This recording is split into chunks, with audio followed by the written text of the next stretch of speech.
and Grey Dick. Andy Norris-Jones and Alex Vowles completed the top 10 and led the 200 class.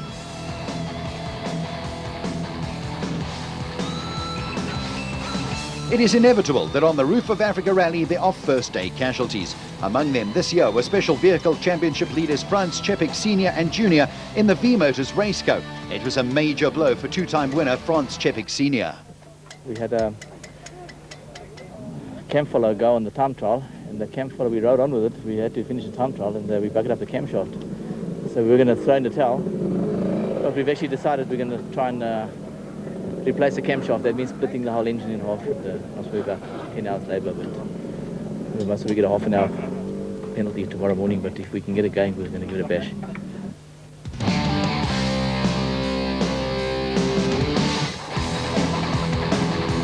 For three-time winner Richard Schilling's success in the Roof last came in 1992. Being back at the front of the field was an enormous boost for Schilling and navigator Ashley Thorne. Yeah, no, it's taken a long time to be starting in the front again, but Ashley myself are delighted that at last we've had a chance to show what the car can do and the team can do. Nice position to start the roofing on the second day. On the right, Paddy Driver, a South African motorsport legend who won motorcycle and saloon car track races and off-road events over 4 decades. Reduced nowadays to the role of enthusiastic spectator, Driver was on hand to see Richard Schilling and Ashley Thorne lead the field away in the Motortech Raceco with its V8 power and semi-automatic gearbox. Next away were Rob Walk and former driver Greg Wiebel in a far more conventional Raceco. The off-road fraternity just love their early morning starts, and even in November there's a nip in the air in Lesotho. The good news, as far as competitors were concerned, was that Lesotho's notoriously fickle weather looked like staying clear. The Roof of Africa in the wet is sheer torture, and everyone was praying for dry conditions. The Nissan Sani of Neil Woolridge and Paul Vermaak was the first of the production vehicles off the line. The Nissan was ahead of a pensive-looking RB Reinecker and Robin Houghton in the Bankfin Toyota Land Cruiser. Up at the front of the field, there was a rapid change in race order, with Rob Walk and Greg Wiebel quickly moving ahead of the Schilling-Thorne combination in the Motortech Raceco.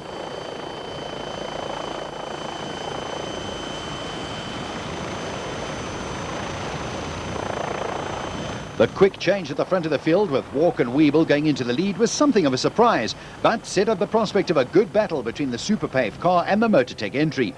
Behind them, Nardis Alberts and Peter Mattia in the Toyota-powered Rapso Raceco had started off on a promising note. The pair were going well and their prospects looked bright. Alberts and Mattia ran into good form late in the season and were looking for another strong performance.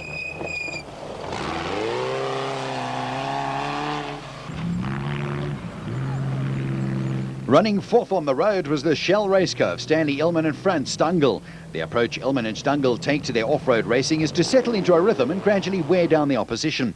It paid off with a win in the first event of the season, with their championship challenge disrupted slightly by their London to Mexico adventure. There was also a promising start for Craig Draper, who was partnered in the Castrol Racing Raceco by Mike Pretorius, who at one stage navigated for Draper's father Linton.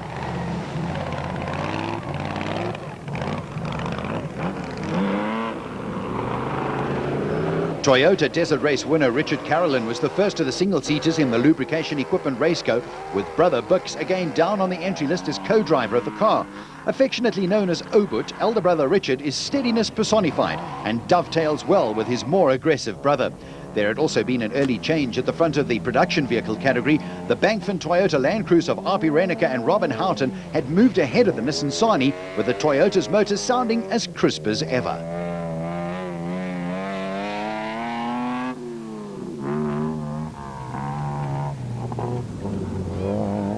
It was turning into a good day for Toyota, with the Castrol Hilux in the hands of Springboks, Cassie Coetzee and Richard Leek.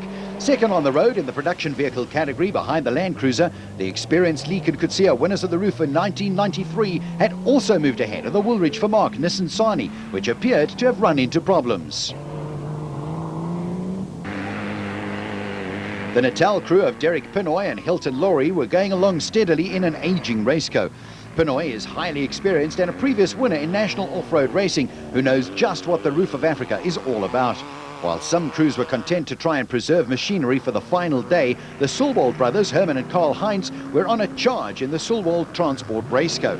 It had been an unhappy season for the 1994 Special Vehicle Champions, and they were determined to make up for it on the roof.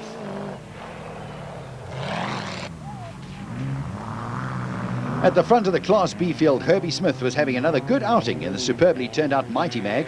Looking like a miniature version of the bigger and more powerful raceco's, the Mighty Mag and Smith have turned in some impressive performances this season. Behind Smith, the Nissan Sani, driven by Neil Woolridge and Paul Vermaak, was rapidly losing time to the two Toyota teams, running 1 and 2 on the road in the production vehicle category.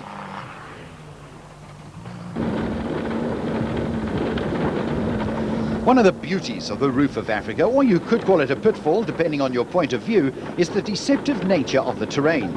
A road or track which at first glance looks to be straightforward enough is often loaded with hidden dangers. Race cam footage from the Nissan Sani provided for a perfect example of what the roof is all about. With the Chepek father and son combination out of the running, all Greg Harvey and Lionel Acton had to do to make sure of the Special Vehicle Championship was to get the Queen Motorspares raceco to the finish. Like Stan Illman and Frank Stungel, the Eastern Cape crew are not given to taking extravagant chances and were quite content to let the opposition make the mistakes. Class B frontrunners Wade Perrins and Derek Frankenberg and the normally reliable Sandmaster had fallen behind class leader Herbie Smith, but at this stage of the race must have been satisfied with their progress.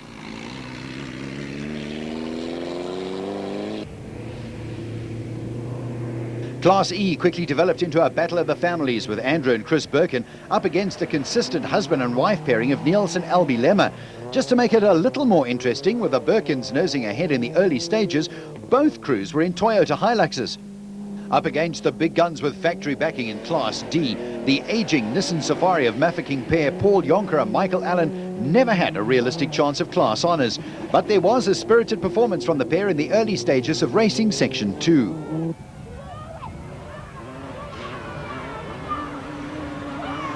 At the front of the quad racer field, Vickers van Deventer and Derek Johnson were racing together. Since the quad racers were granted national championship status a season ago, van Deventer has been the dominant force in the championship, and it was a stout effort on Johnson's part to stick closely to the Barbaspan-based rider.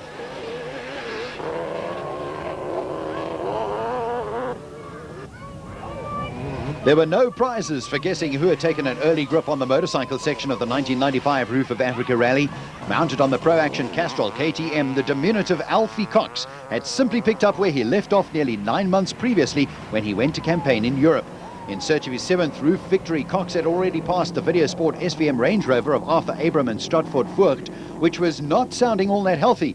Within moments of Cox steaming past the Range Rover, Abraham and Voigt decided that it was time for some running repairs, with the event suddenly starting to bare its teeth. Graham McLaughlin was having to push hard on the Lesotho Office Equipment Honda to keep tabs on Cox, and when he went past the Videosport SVM entry, navigator come engineer Stratford Voigt was delving deep into the Range Rover's innards.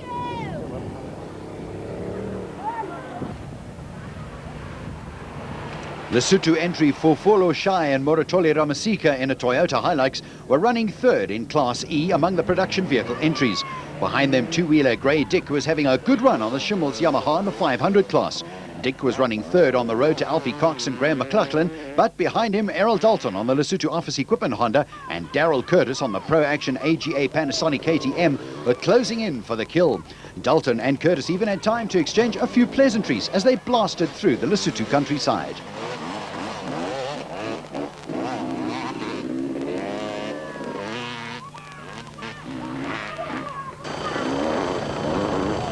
As a general rule, the motorcycle brigade start an hour after the cars and buckies on off-road events. It does not take the quicker bikers long to catch up with the car backmarkers, and there are times when overtaking can be a bit of a problem. For the most part, the bikers are an inventive lot, and with the more maneuverable machines, sooner or later find a way around the cars. Over the years, the Roof has drawn a string of top-notch overseas competitors. The event has 5 times been won by riders from overseas, with German Dirk von Zitzewitz on a KTM lurking on the fringes of the top 5 early on in this year's race. Kevin Fisher on the Pro Honda machine was having a good run, and at this stage there was no one among the front runners who you did not expect to be there. Championship leader Alex Vowles on the Antilex Derry Kawasaki was running at the front of the 200 category, with Rod McPherson third on the road among the quad racers, but a long way adrift of Vickers van Deventer and Derek Johnson.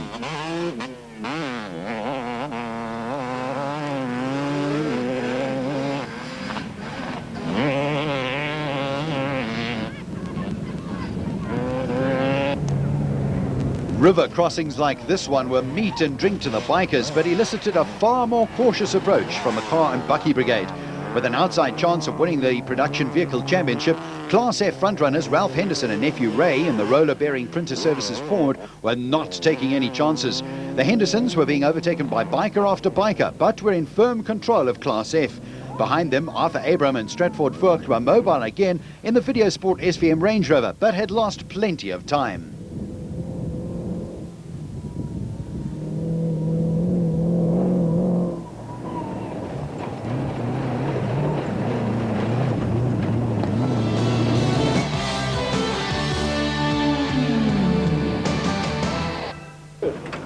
There was always plenty of activity at service and refuel points, and a nice touch with the sidelined Franz Czepik Senior and Junior helping to service for championship rivals Greg Harvey and Lionel Acton. The Eastern Cape pair